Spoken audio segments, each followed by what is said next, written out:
Dead on arrival sa ospital ang suspect sa panggagahasa sa isang 3 taong gulang na bata sa Cabanatuan.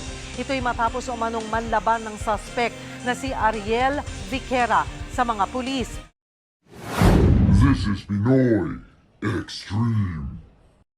Kung ikaw yung nandoon sa kalagayan ng mga pulis, ano ang gagawin mo?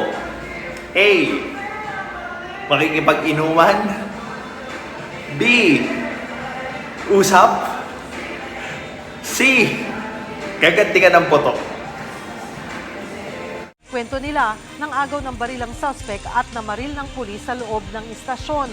Maswerte naman na naka-bulletproof vest ang pulis na agad nakaganti ng putok sa suspect.